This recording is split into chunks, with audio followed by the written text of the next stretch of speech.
ಅಸ್ಲಾಂ ವಲೈಕುಮ್, ಎಲ್ಲರಿಗೂ ನಮಸ್ಕಾರ. ನಾನು ನಿಮ್ಮ ರಫೀಕ್ ಅಲಿ. ಅಬುದಾಬಿ ಹಿಂದೂ ಮಂದಿರ ಫೆಬ್ರವರಿ 14ಕ್ಕೆ ಲೋಕಾರ್ಪಣೆ. 1997ರಲ್ಲಿ ಬಾಬ್ ಸ್ವಾಮಿಗಳ ವಿನಂತಿ ಮೇರೆಗೆ ಸಂಯುಕ್ತ ಅರಬ್ ಸಂಸ್ಥಾನದ ದುಬೈ ಮತ್ತು ಅಬುದಾಬಿ ಗಡಿಭಾಗದಲ್ಲಿ ವಿಶಾಲವಾದ 14 ಎಕರೆ ಭೂಮಿಯಲ್ಲಿ ನಿರ್ಮಾಣಗೊಳ್ಳುತ್ತಿರುವ ಭವ್ಯ ಹಿಂದೂ ಮಂದಿರವು ಇದೇ ಫೆಬ್ರವರಿ ತಿಂಗಳ ದಿನಾಂಕ 14ರಂದು ಭಾರತದ ಮಾನ್ಯ ಪ್ರಧಾನಿ ಶ್ರೀ ನರೇಂದ್ರ ಮೋದಿಜಿ ಅವರು ಉದ್ಘಾಟಿಸಲಿದ್ದಾರೆ. ಮಾರ್ಚ್ 1ರಿಂದ ಸಾರ್ವಜನಿಕರ ಪ್ರವೇಶಕ್ಕೆ ಅವಕಾಶ ಕಲ್ಪಿಸಲಾಗಿದೆ. ಯುಎಯಲ್ಲಿರುವ ಅನಿವಾಸಿ ಭಾರತೀಯರಿಗಲ್ಲದೆ ಸಮೀಪದಲ್ಲಿರುವ ಹಲವು ಗಲ್ಫ್ ರಾಷ್ಟ್ರಗಳಲ್ಲಿ ನೆಲೆಸುವ ಭಾರತೀಯರಿಗೆ ಮಂದಿರದ ಉದ್ಘಾಟನೆ ಬಹಳ ಸಂತಸ ತಂದಿದೆ.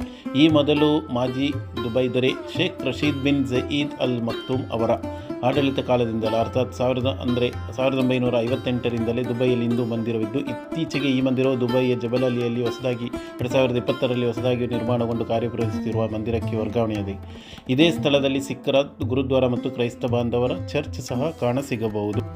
ಅಬುದಾಬಿ ಹಿಂದೂ ಮಂದಿರದ ನಿರ್ಮಾಣ ಕಾರ್ಯವನ್ನು ಭಾರತದ ಬಾಬ್ ಸಂಸ್ಥೆಯು ನೋಡಿಕೊಳ್ಳುತ್ತಿದೆ. ಈ ವಿಶಾಲ ಮಂದಿರದಲ್ಲಿ ರಾಮಾಯಣ, ಮಹಾಭಾರತ, ಭಗವದ್ಗೀತೆ ಸೇರಿ ಹಲವು ಧಾರ್ಮಿಕ ಗ್ರಂಥಗಳು, ರಾಮಕೃಷ್ಣ, ಶಿವ, ವಿಷ್ಣು, ಅಯ್ಯಪ್ಪ ಸ್ವಾಮಿ ಸೇರಿ 7 ದೇವರುಗಳ ಮೂರ್ತಿ ಪ್ರತಿಷ್ಠಾಪನೆಗೊಳ್ಳಲಿದೆ.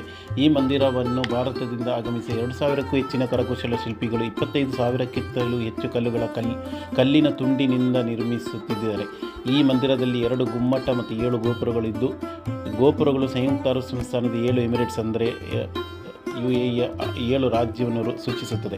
ಈ ಮಂದಿರದ ಗೋಡೆಯಲ್ಲಿ ಭಾರತೀಯ ಮತ್ತು ಅರಬ್ ಸಂಸ್ಕೃತಿ ಬಿಂಬಿಸುವ ಹಲವು ಚಿತ್ರಗಳ ಕೆತ್ತನೆಗಳು ಇದ್ದು, ಸ್ವಾಮಿಗಳು ಮತ್ತು ಅರಬ್ ನಾಗರಿಕರು ಪರಸ್ಪರ ಕೈ ಹಿಡಿದು ನಿಂತಿರುವ ಶಿಲ್ಪಕಲೆ ಸಂಯುಕ್ತ ಅರಬ್ ಸಂಸ್ಥಾನದ ಧಾರ್ಮಿಕ ಭಾವೈಕ್ಯತೆ ಮತ್ತು ಪರಸ್ಪರ ಸಹೋದರತೆಯನ್ನು ವಿಶ್ವಕ್ಕೆ ಚಿತ್ರದ ಮೂಲಕ ಶಾಂತಿ ಮತ್ತು ಸಾಮರಸ್ಯತೆಯ ಒಂದೊಳ್ಳೆ ಗಟ್ಟಿ ಸಂದೇಶ ನೀಡುತ್ತಿದೆ. ಯುಎಯಲ್ಲಿರುವ ಅನೇಕ ಮಸೀದಿಗಳಿಗೆ ಇತರ ಎಲ್ಲ ಧರ್ಮದವರು ಪ್ರವೇಶ ಇರುವ ಹಾಗೆ ಈ ಮಂದಿರಕ್ಕೆ ಎಲ್ಲ ಇತರ ಧರ್ಮದವರಿಗೆ ಪ್ರವೇಶ ಕಲ್ಪಿಸಲಾಗಿದೆ. ಮಂದಿರಕ್ಕೆ ಇರುವ ವಿಶಾಲವಾದ 23 ಎಕರೆ ಭೂಮಿಯನ್ನು ಈಗಿನ ಆಡಳಿತಾಧಿಕಾರಿ ದೊರೆ Sheikh Mohammed bin Zayed Al Nahyan ನೇತೃತ್ವದ ಅಬುದಾಬಿ ಸರ್ಕಾರ ಕಲ್ಪಿಸಿಕೊಟ್ಟಿದ್ದು, ಅದರ 14 ಎಕರೆ ಭೂಮಿಯಲ್ಲಿ ಮಂದಿರ, ಕಲ್ಚರಲ್ ಸೆಂಟರ್, ಪೇರಾಲ್, exhibition centre, learning area, kids playing area, food court, book shop ಮುಂತಾದವುಗಳು ನಿರ್ಮಾಣಗೊಳ್ಳುತ್ತಿದ್ದು, ಮಂದಿರದ ಪ್ರವೇಶ ಸ್ಥಳದಲ್ಲಿ ಪವಿತ್ರ 3 ನದಿಗಳಾದ ಗಂಗಾ, ಯಮುನಾ, ಸರಸ್ವತಿ ಸಂಗಮದ ಕಲ್ಪನೆಯನ್ನು ಬಹಳ ಅಚ್ಚುಕಟ್ಟಾಗಿ ಅಳವಡಿಸಿಕೊಂಡಿದ್ದಾರೆ. ಈ ಮಂದಿರದ ನಿರ್ಮಾಣಕ್ಕೆ ಬೇಕಾದ ಪಿಂಕ್ ಬಣ್ಣದ ಕಲ್ಲನ್ನು ರಾಜಸ್ಥಾನದಿಂದಲೂ ಮತ್ತು ಬಿಳಿಯ ಬಣ್ಣದ ಮಾರ್ಬಲ್ ಅನ್ನು ಇಟಲಿ ದೇಶದಿಂದಲೂ ತರಿಸಿ ಬಹಳ ಸುಂದರವಾಗಿ ಮಂದಿರ ನಿರ್ಮಾಣ ಮಾಡುತ್ತಿದ್ದಾರೆ. ಈ ಮಂದಿರವು ಸುಮಾರು 700 ಕೋಟಿ ರು ವೆಚ್ಚದಲ್ಲಿ ನಿರ್ಮಾಣಗೊಳ್ಳುತ್ತಿದೆ. ವರದಿ ಮತ್ತು ಚಿತ್ರ ರಫೀಕ್ ಅಲಿ, ದುಬೈ, ಕನ್ನಡಿಗ. ಧನ್ಯವಾದಗಳು.